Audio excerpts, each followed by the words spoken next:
창세기 16장 1절에서 3절 우리 같이 읽고요. 우리 15절에서 16절도 우리 같이 읽도록 하겠습니다. 우리 1절 같이 읽도록 하겠습니다. 시작. 아브라함의 아내 사레는 생산치 못하였고 그에게 한 여종이 있으니 애굽 사람이요 이름은 하갈이라.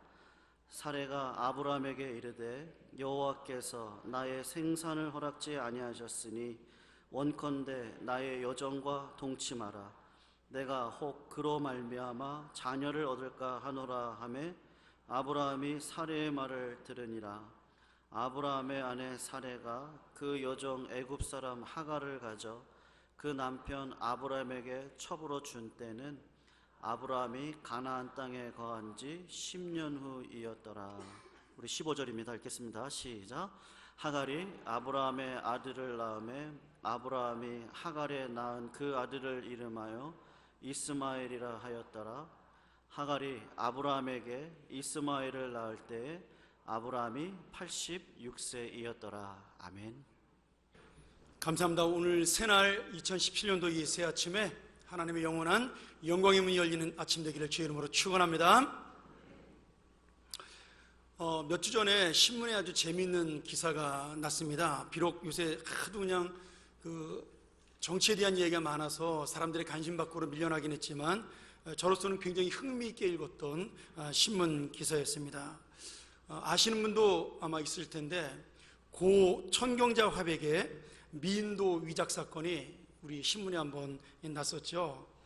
1991년도 우리나라의 유명한 여류 화가였던 천경자 화백이 현대 국립미술관에 소장되었던 자신의 그림 미인도가 자신의 그림이 아니라 다른 사람이 그린 위작이라고 주장을 하면서 시작된 이 사건은 25년 만인 올해 12월 19일 날 검찰에 의해서 진품이라고 결론이 내려졌습니다.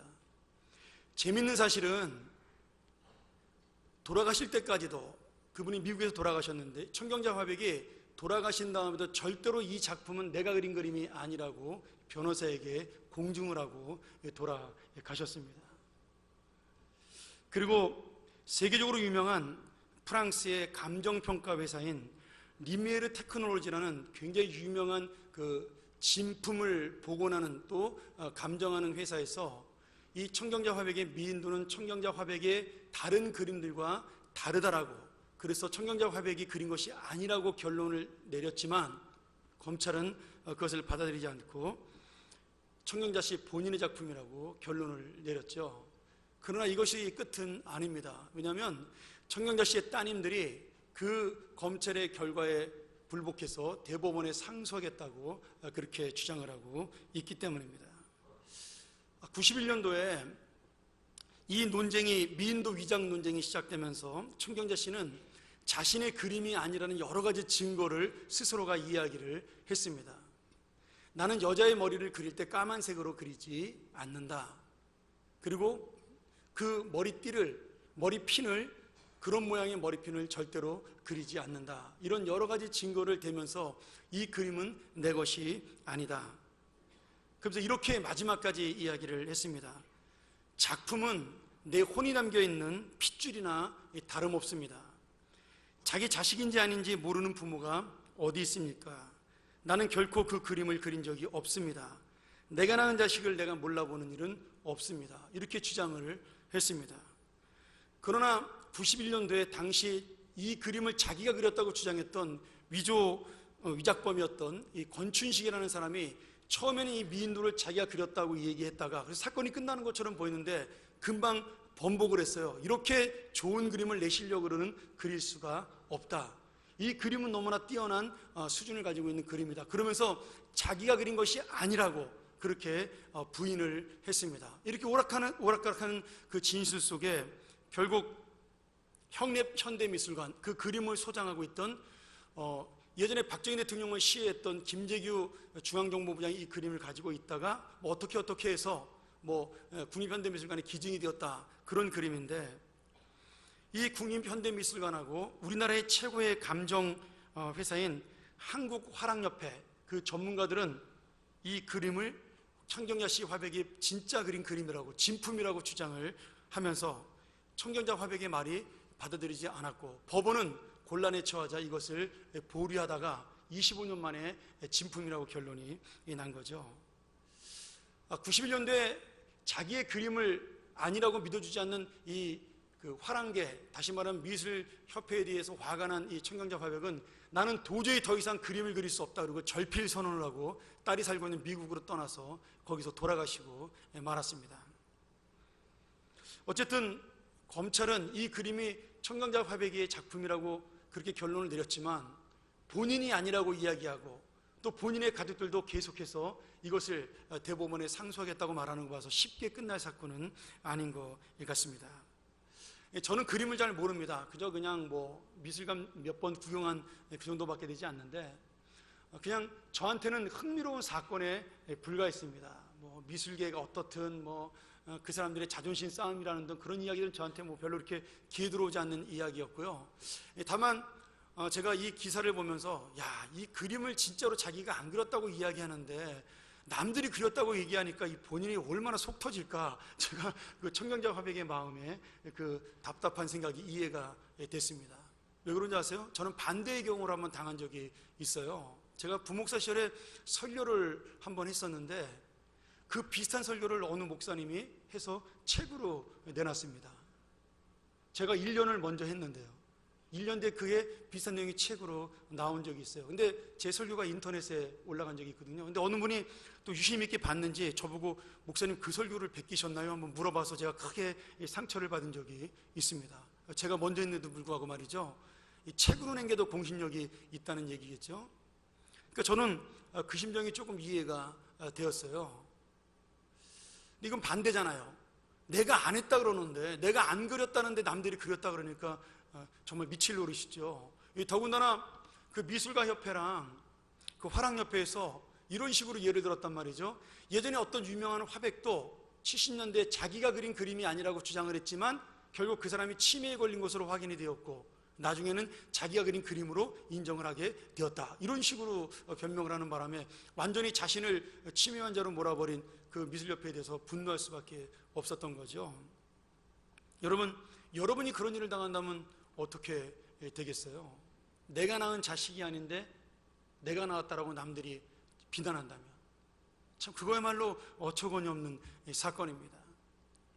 근데 제가 어제 이 말씀을 준비하면서 아브라함에게 약속하셨던 하나님의 마음도 이 청경자 화백의 마음과 비슷하지 않을까라는 생각을 갑자기 하게 되었습니다. 하나님께서 직접 아브라함에게 나타나서 여러 번 복을 줄 것이라고 약속을 하셨습니다. 우리가 지금 아브라함 7번째로 말씀을 듣고 있는데 창세기 12장부터 시작해서 오늘 16장에 올 때까지 하나님은 매 장마다 그 굵직굵직한 사건들을 통해서 아브라함에게 하나님이 정말 너에게 복을 주겠다라고 약속하신 내용들을 쭉 설명을 해놨습니다. 그런데 아브라함은 지금 16장에 와서 갑자기 이 약속을 믿지 못하겠다고 이야기를 하는 겁니다. 그리고 나는 하나님의 약속을 다른 방법으로 찾겠다라고 생각을 하는 거죠. 오늘 본문을 보니까 아브라함이 가나안 땅에 들어온 지 10년이 되었습니다. 75세에 자기가 살던 고향 땅 갈대아우르를 떠났으니까 1년 동안 하란에서 살았다라고 우리가 추측을 해볼 수가 있고요. 그리고 1년 뒤에 아버지 데라가 죽은 다음에 가나안 땅으로 들어와 지금 10년이 되어서 86세라고 성경에 기록이 된 거죠.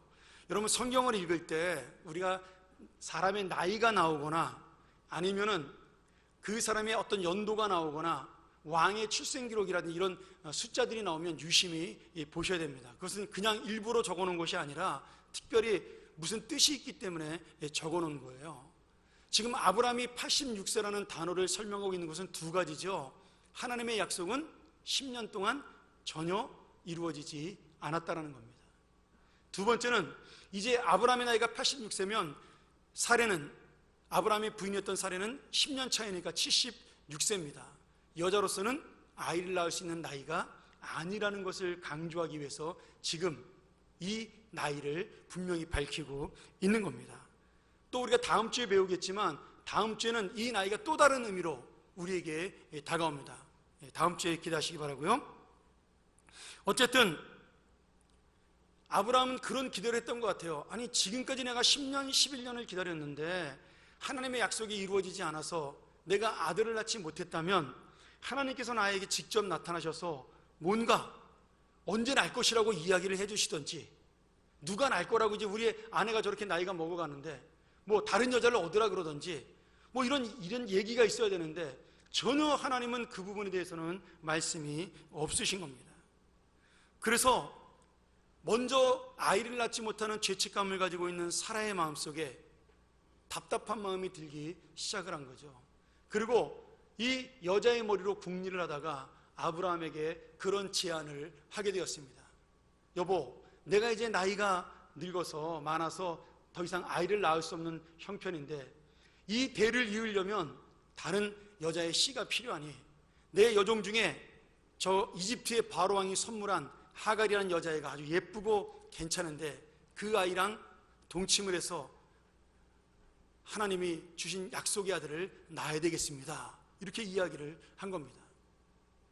근데 아브라함이 그 이야기를 들으니까 기가 솔깃한 거예요. 하나님이 약속의 아들을 준다고 말씀하셨지 누구를 통해 준다는 말씀을 정확하게 하지 않으셨거든요. 그러니까 아브라함 마음속에 이게 바로 하나님의 약속의 성취인가? 그리고는 그 제안에 넘어가서 하갈과 동침을 하게 되고 그리고 이스마엘이라는 아들을 얻게 되죠. 그리고 실제로 아브라함은 이 아들의 이름을 이스마엘이라고 지음으로 이 아들을 하나님께서 주셨다라고 마음속에 믿었습니다. 왜냐하면 이스마엘의 이름의 뜻이 하나님이 들으셨다예요. 하나님이 나의 소원을 들으셨답니다. 그러니 지금 이 아들을 바로 하나님이신 약속의 아들로 아브라함은 생각을 하게 된 거죠. 여러분, 정말 하나님이 들으셨나요? 아니죠. 하나님이 들은 것이 아닙니다. 눈으로 볼 때는 아들을 주시겠다는 약속이 지금 이루어진 것처럼 보이지만 사실은 이것은 하나님의 복이 아니라 인간적이고 불신앙적인 방법을 사용하여 자기의 조급한 마음을 이루고 답답한 마음을 해소하려는 인간의 욕망의 열매에 불과합니다. 하나님이 주신 아들이 아니라는 거예요. 오늘 하나님께서 그 아들이 내가 준 아들이 아니다라고 말씀하시는데 아브라함은 그 아들이 하나님이 준 아들이라고 생각을 하는 겁니다. 하나님 본인은 아니시라고 말씀하시는데 듣는 아브라함은 하나님이 주셨다라고 착각을 하는 거예요. 여러분, 어쩌면은 청경자 화백보다 더 답답하죠. 하나님이 아니라 그러는데 아브라함은 맞다고 하니 말씀이죠. 제가 예전에 오예배 때 이런 말씀을 잠깐 전한 적이 있습니다. 우리가 눈에 보이는 것을 바라보는 신앙, 눈에 보이는 것이 여러 가지가 있겠지만 뭐 신비한 거 말하는 거겠죠. 뭐 방언을 한다든지 예언을 한다든지 병을 고친다든지 환상을 본다든지 이런 것을 좋아하는 신앙은 어떻게 보면 위험한 신앙이라고 제가 그렇게 이야기를 한 적이 있습니다. 왜 그렇습니까? 여러분, 신비적이고 능력적으로 우리에게 보여지는 것이 잘못된 것은 아닙니다.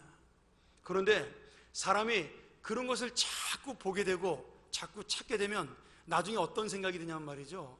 그것이 보이지 않게 되면 하나님이 나를 사랑하지 않는다라고 생각을 해서 매일 봐야만 뭔가 꿈을 꾸고 뭔가 환상을 보고 예언의 말씀을 들어야지만 직성이 풀리는 그런 신비 중독자가 되기 때문입니다. 하나님은 우리에게 그런 것이 필요 없어도 모든 것을 알 수 있는 성경 말씀을 주셨습니다. 그런데 성경을 주고도 왜 그런 신비한 능력도 허락하셨나요? 우리의 연약함 때문에 그렇습니다. 성경을 잘 모르는 사람들, 아니면 성경만 보고는 잘 깨닫지 못하는 사람들을 향해서 눈에 보이는 뭔가를 하나님은 잠깐은 주신 거지만 그것은 여러분 성경과는 비교할 수 없는 일종의 작은 수단에 불과합니다. 그런데 우리가 자꾸 진짜 눈에 보이니까 그것이 더 소중해 보이고 그것이 더 신기해 보이고 그것이 더 위대해 보이고 능력 있어 보입니다. 여러분, 이단에 빠지는 사람들이 왜 빠지는 줄 아세요? 이단은요, 잘 보여줘요. 뭘 보여주냐면 능력도 보여주고 신비도 보여주고 그리고 사랑도 잘 보여줍니다. 여호와의 증인을 믿는 사람하고 제가 대화를 한 적이 있는데요, 자기가 여호와의 증인을 믿게 된 동기가 너무너무 사랑이 많아서 믿게 되었대요. 제가 그 말 듣고 충격을 받았습니다. 교회에서는 느낄 수 없는 사랑을 자기는 거기 가서 받았다라는 거예요. 사람은 연약하기 때문에 이 눈에 보이고 감정적으로 오는 것에 대해서 혹할 수밖에 없는 것이 사람의 마음입니다. 제가 왜 여러분 매일 고리타분하게 성경 읽어라, 성경 써라, 성경 말씀 적어라, 성경 말씀 왜 맨날 강조하겠어요? 그것이 진리이기 때문에 그렇습니다.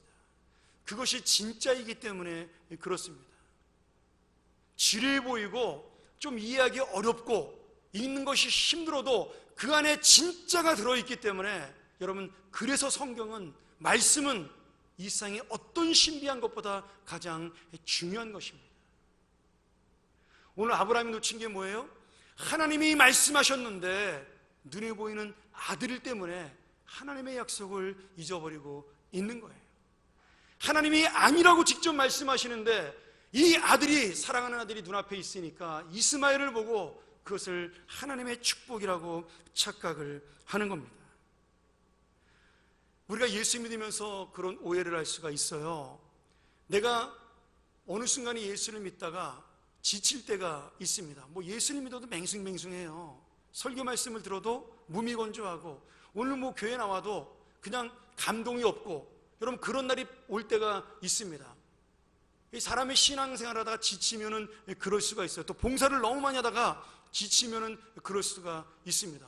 저도 지치는데 여러분들 별다르겠습니까?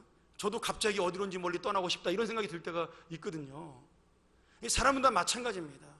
그런데 그렇게 힘들고 지칠 때 우리 마음속에 어떤 생각이 드냐면, 내가 왜 예배 때마다 뜨거운 은혜를 못 받지? 내가 왜 찬양을 할 때마다 감동이 없지? 내가 지금 뭔가 잘못된 신앙이 아닌가? 그런 생각을 할 수가 있습니다. 여러분, 잘못된 생각이 아닙니다. 잘못된 신앙이 아니에요. 잠깐 내 마음이 식은 겁니다. 하나님은 여전히 변함이 없고 하나님은 우리를 사랑하시는 것에 여전히 똑같으시지만 우리의 마음이 잠깐 그럴 수 있다라는 거예요. 그런데 우리의 마음이 약간의 변화가 있고 식으면서 하나님도 변했을 거라고 생각하는 것이 우리의 연약함입니다. 하나님께서 그런 사람들 때문에 할 수 없이 조그마한 신비 같은 거를 보여주는 거예요. 제가 얘기하잖아요, 날마다. 여러분, 병 고쳐도요, 병으로 죽습니다. 암 고쳐도, 예수 믿고 기도받아서 암 고쳐도 그 사람 죽습니다. 예수님이 2000년 전에 살렸던 모든 사람, 지금 살아있는 사람 아무도 없어요. 다 죽었어요. 나사로가 지금 살아있습니까? 죽었잖아요. 백부장의 딸이 지금 살아있나요? 죽었잖아요. 그러니 여러분, 지금 하나님이 우리에게 주는 그 신비한 기적이라는 것은 정말 하나님이 나를 사랑한다는 어떤 증거일 뿐이지 그 이상도 이하도 아니라는 겁니다. 여러분, 내가 아들을 낳았다, 딸을 낳았다, 좋아요. 그러면 그 아들과 딸이 뭐예요? 하나님이 나에게 주신 보물에 불과합니다. 하나님이 볼 때는 그 아들이 있어도 되고 없어도 되는데 나를 사랑해서 주신 그냥 하나의 하나님의 사랑의 증거입니다. 그런데 우리는 그 아들 때문에, 그 딸 때문에 진짜 중요한 하나님을 놓칠 때가 있다라는 거예요. 여러분, 이것이 말씀보다 눈에 보이는 것을 중요시 여기는 우리 인간의 연약한 마음입니다. 자, 사업을 해도 마찬가지예요. 내가 하나님께 돈을 많이 벌어서 하나님 위해 봉사하고 싶은 생각이 듭니다. 근데 돈이 너무 잘 벌려요. 너무너무 잘 벌리는데 이게 교회 가면 그 돈을 그만큼 못 벌어. 시간이 아까워지기 시작을 하는 겁니다. 하나님 때문에 돈 벌려고 그랬는데 나중에는 돈 때문에 하나님을 버리게 되는 거죠. 여러분, 저는 미국에서 목회하면서 그런 분들을 많이 봤습니다. 주의를 그래서 못 지켜요. 주의를 지켜도 먹고 사는데 아무 지장 없음에도 불구하고 조금 더 안락한 삶, 조금 더 풍족한 삶 때문에 주일에도 문을 열 수밖에 없는 사람들을 많이 보았어요. 처음에 그 가게를 열 때는 하나님 너무 감사하다고 기도했던 분들인데 어느샌가 변해가는 자신을 깨닫지 못하는 거죠. 여러분, 이 세상에 주어지는 모든 것들은 하나님이 우리를 사랑한다는 증거 그 이상도 이하도 아니라는 사실을 여러분 깨달으셔야 진짜 하나님을 붙잡는 믿음으로 살 수가 있습니다. 할렐루야. 여러분, 올 한 해 이 믿음 놓치시면 안 됩니다. 이 믿음 꼭 붙잡고 사셔야 돼요. 결혼하고 처음에는 짧으면 6개월, 길면 한 1년쯤 가죠. 날마다 사랑한다고 이야기하고 출근할 때 매일 문 앞에까지 가서 마중 나와 출근 뽀뽀 대주고 그러잖아요. 저는 사실 그렇게 못했습니다. 어머니랑 같이 살아가지고 눈치가 보여가지고 한 번을 못 해봤어요. 너무 아쉽더라고요. 지기만 했으면 좋겠는데. 근데 여러분, 10년, 20년이 지나도 그런 부부 있습니까? 있는가 본데요? 저야 워낙 대면대면하게 살아가지고 죄송합니다. 저는 우리 집사람 손을 잡아도 전기가 안 통해요. 가족끼리 왜 이래? 그냥 이러죠. 여러분, 근데 그렇게 20년 넘게 살았더니 제가 우리 집사람을 사랑하지 않나요? 아닙니다. 제가 생각할 때는요, 처음에 결혼했을 때보다 지금 훨씬 더 사랑합니다. 그때는 사실 없으면 못 살 정도는 아니었어요. 그때는요. 아쉬웠겠죠. 근데 지금은 정말 없으면 못 살 것 같습니다. 그 생각이 들어요. 근데 지금은 손잡아도 전기가 안 통합니다. 여러분, 왜 그렇습니까? 그 사람이 내 안에 있기 때문입니다. 멋있죠? 네. 여러분, 이게 신앙이에요. 하나님이 내 안에 계시고 내가 하나님 안에 있으면요, 눈에 보이는 것들이 중요하지 않은 겁니다. 사랑한다는 말을 하지 않아도, 내가 그에게 애정 표현하지 않아도 그 사람의 사랑이 내 안에 지금 이미 들어와 있는 거예요. 여러분, 그것이 깊은 신앙입니다. 매일같이 기도 시간마다 우리가 뭘 보고 받고 듣고, 여러분, 이런 거 별로 중요하지 않습니다. 처음에는 중요하겠죠. 초신자 때는. 오늘 아브라함이 갖고 있는 믿음의 문제가 바로 그런 거예요. 아직도 아브라함은 초신자를 못 벗어난 겁니다. 그렇게 많은 기적을 보고, 그렇게 많은 능력을 보고, 그렇게 많은 하나님의 사랑을 받았지만 여전히 무엇인가를 봐야지만, 무엇인가를 들어야지만 마음이 흡족한 그 정도의 신앙밖에 아직 갖지 못한 겁니다. 아브라함은 처음에 원하는 아들이 10년 동안 눈에 보이지 않으니까 약속이 이루어지지 않는다라고 생각을 했습니다. 그런데 하나님께서는 여러 번 분명하게 확인시켜 주시고 약속을 하셨어요. 여러분, 그 증거가 어디 있어요? 우리가 12장부터 배운 성경에 나타납니다. 12장에 아브라함이 자기 아내 사례를 누이라고 거짓말했는데도 하나님은 아브라함을 더 세워주시고 바로왕을 꼼짝 못하게 붙잡아 주셨어요. 13장에서는 조카 롯이 재산이 많이 늘어나니까 아브라함을 떠났지만 그 조카 떠난 자리에서 외로워하는 아브라함에게 하나님이 나타나셔서 내가 이 많은 것을 너에게 주겠고 이 땅에 너의 자손들을 하늘의 별처럼 바다의 모래처럼 주겠다라고 약속을 하셨습니다. 14장에서는 318명의 군사를 데리고 강대국의 연합군들을 이기고 승리하는 능력을 보여주시면서 멜기스덱 제사장을 통하여 내가 너를 축복하고 사랑한다는 말을 분명하게 다시 한번 전해주셨어요. 15장에서는 아들이 없자 자기가 가장 사랑했던 종 엘리에셀에게 이 재산을 넘겨줘야 되겠다, 저 녀석을 내 양아들로 삼아야 되겠다, 그렇게 생각하는 아브라함에게 하나님이 직접 나타나셔서 야, 그 사람이 너의 아들이 아니야, 나는 너에게 분명히 아들을 줄 것이라고 약속을 하셨어요. 여러분, 이렇게 수많은 약속에도 불구하고 아브라함은 이 16장에 와서 다시 하나님의 약속을 믿지 못하고 사람의 말에 넘어가 그 말에 동조하여 인간적인 방법으로 하나님의 약속을 스스로 이루려고 한 겁니다. 그리고 이루었습니다. 성공한 것처럼 보였죠.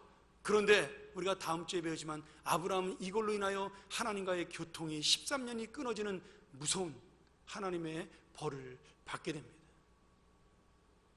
내가 아니라고 얘기했는데, 내가 진리가 아니라고 얘기하는데, 내가 이쪽으로 가라고 얘기하는데, 여러분, 우리는요, 우리 생각이 그게 아닌 것 같아요. 내 경험이 그게 아닌 것 같아요. 하나님 그렇게 살면 망할 것 같아요. 하나님 그렇게 살면 죽을 것 같아요. 그러면서 우리는 내 마음대로 가고 내가 원하는 대로 가려고 그러는 것이 바로 아브라함과 같은 우리의 인생입니다. 살아서 수없이 하나님의 은혜를 받고 있지만 시간만 지나면 그 하나님이신 은혜를 잊어버리고 내가 원하는 것, 내가 가고 싶은 것, 그곳으로 가는 것, 그것이 바로 우리의 욕망이에요. 우리 어저께 송교신 예배를 통해서 말씀을 들었죠? 구름기둥 불기둥을 들었습니다. 여러분, 구름기둥이 뭐예요? 서면은 이스라엘 백성도 그 자리에 서는 겁니다. 가면은 이스라엘 백성도 가는 거예요. 구름기둥이 1년이고 2년이고 3년이고 서 있으면 그 사람들도 가고 싶어도 멈추는 겁니다. 왜요? 그 구름기둥에 하나님의 약속이 있고 하나님의 인도가 있고 하나님의 길이 있기 때문입니다. 이스라엘 백성들이 길을 몰라서 가나안 땅에 못 들어가는 게 아니에요. 7일이면 걸어가는 땅입니다. 그 땅의 길을 왜 모르겠어요? 그러나 그것이 하나님의 길이 아니기 때문에 그 구름기둥을 바라보면서 한치 앞도 안 보이는 그 광야에서 구름기둥만 바라보고, 아니죠, 하나님의 약속만 바라보고 그저 순종하며 살아가는 겁니다. 그래서 망했습니까? 아니죠. 결국은 가나안 땅에 들어가는 겁니다. 오늘 여러분, 우리가 아무리 많은 경험을 가지고 있어도, 아무리 많은 지식을 가지고 있어도 그것이 하나님의 말씀 앞에 순종하는 것이 아니면 그것은 사도 바울이 고백한 대로 배설물에 불과합니다. 내가 아무리 옳은 것을 가지고 있고 진리를 갖고 있다고 착각을 하여도 그것이 하나님께 순종하는 것이 아니면 그것은 나의 욕심과 욕망과 나의 지식을 자랑하는 것 외에는 아무것도 아니라는 거예요. 마치 처음에 말씀드린 대로 청경자 화백이 내 그림이 아니라고 아무리 주장해도 전문가들이 자기의 경험과 지식으로 믿지 않는 것과 같습니다. 하나님이 약속을 지키신다고 말씀하셔도, 내가 줄 때까지 기다리라고, 그것이 옳은 신앙이라고 하나님께서 약속하셔도 우리는 아브라함처럼 그저 내가 생각하는 대로, 내 감정이 원하는 대로 눈에 보이는 것을 쫓아 움직이는 것이 바로 우리의 연약한 믿음입니다.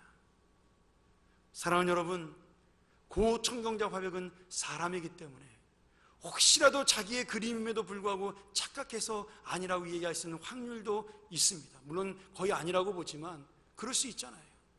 실수가 있으니까. 그러나 우리 하나님은 완전하시고 진실하신 분입니다. 신실하신 분이에요.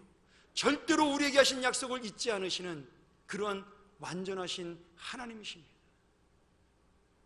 그런데 우리는 그 완전하신 하나님을 기다리지 못한다는 겁니다. 그래서 제가 이 말씀을 준비하다 깨달았어요.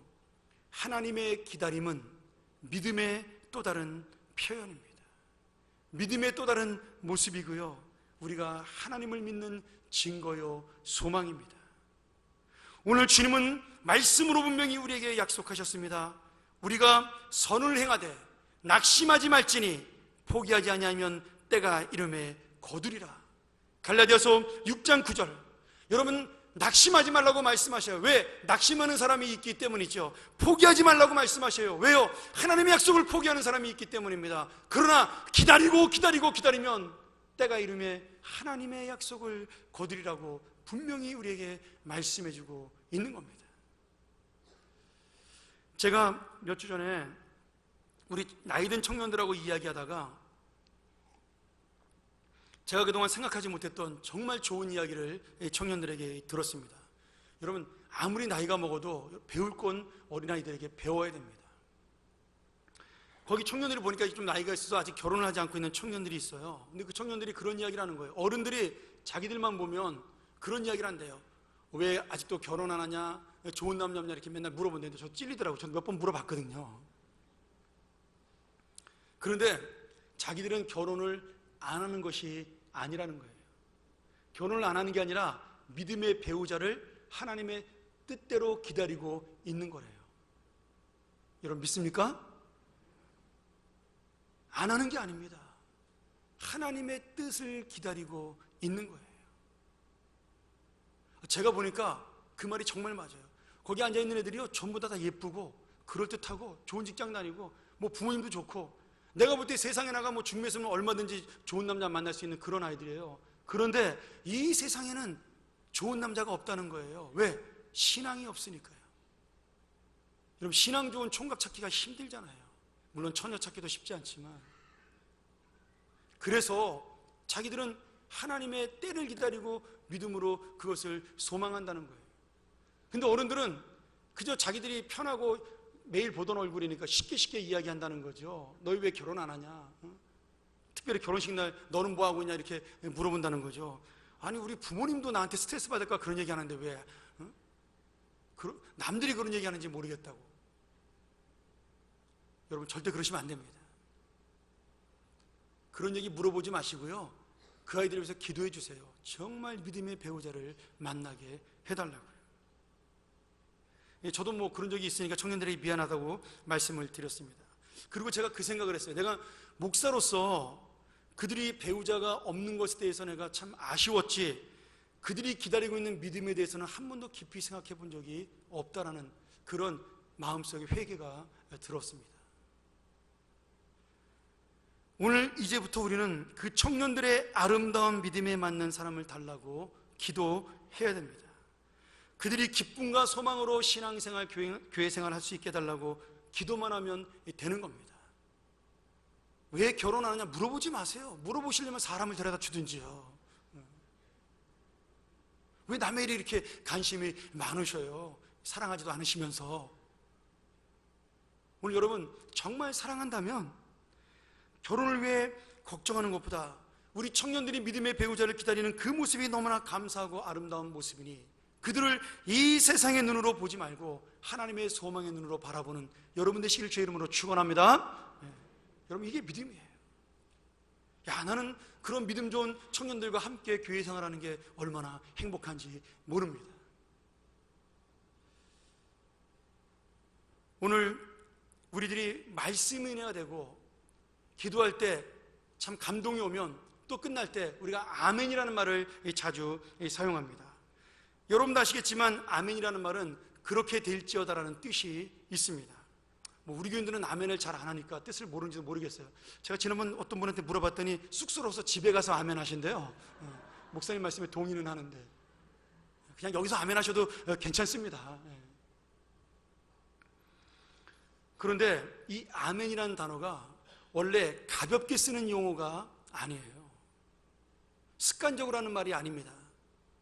이스라엘 사람들 사이에서 피로 맺은 생명의 약속을 하고 언약을 할 때 약속의 그 당사자끼리 약속을 지키지 않으면 너가 이러이러한 저주를 받는다는 말을 이렇게 쭉 나열을 합니다.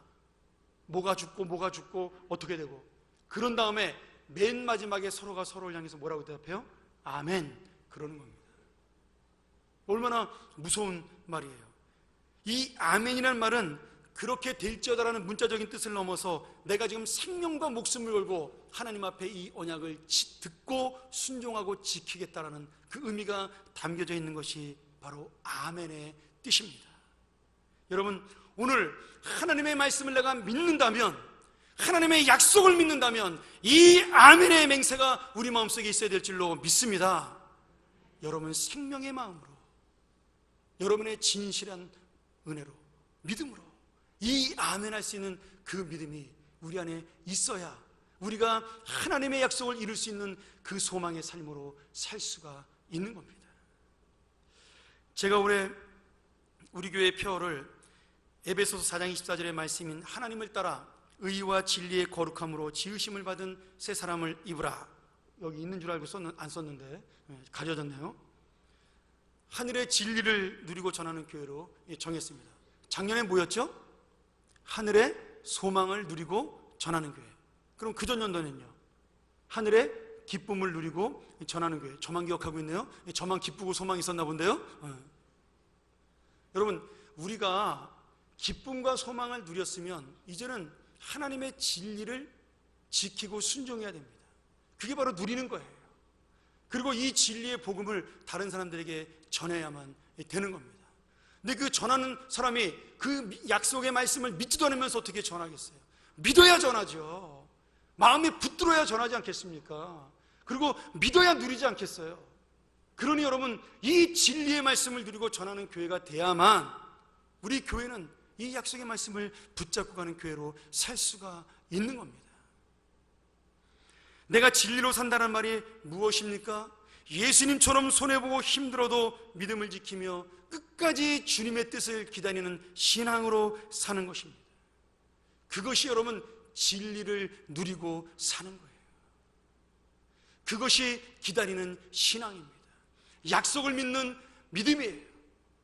오늘 나에게 아직 원하는 것이 이루어지지 않아도, 경제적으로 아직 힘들고 어려워도, 아직 그 사람이 변하지 않아도, 아브라함처럼 아이가 아직 없어도, 결혼 상대가 없어도, 아직 내 몸이 회복되지 않고 힘든 상황에 있어도, 내 가족이 아직 기도에 응답이 되지 않아 전도되지 않아도 우리는 하나님께서 이루실 줄 믿고 기대하는 믿음, 그 약속의 믿음으로 사시기를 주의 이름으로 간절히 축원합니다.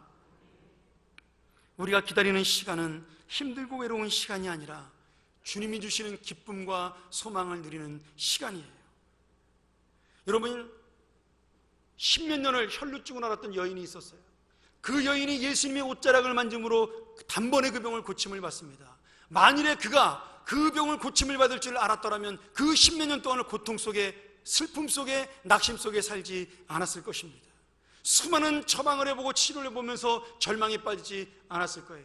예수님을 기다리는 그 10몇 년은 기대가 되고 희망이 있고 소망이 있는 기쁨의 날이요 고대가 되는 날이었을 것입니다. 몰랐기 때문에 힘들었죠. 여러분, 우리는 알고 있어요. 이 기대가 이루어질 줄 믿고 있습니다. 이 약속이 이루어질 줄을 우리는 분명히 확신합니다.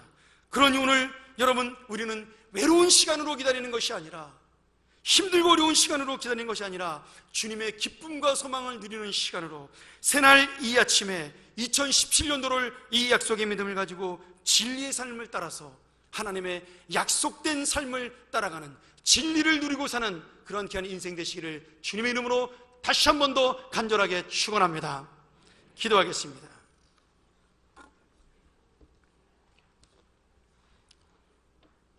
전능하신 아버지 하나님, 신실하신 아버지 하나님, 어제나 오늘이나 영원토록 변함없고 동일하신 아버지 하나님, 오늘 그 하나님께서 우리의 아버지가 되어주시며 우리의 약속의 증인이 되어주시며 약속의 당소자가 되어주심을 감사합니다.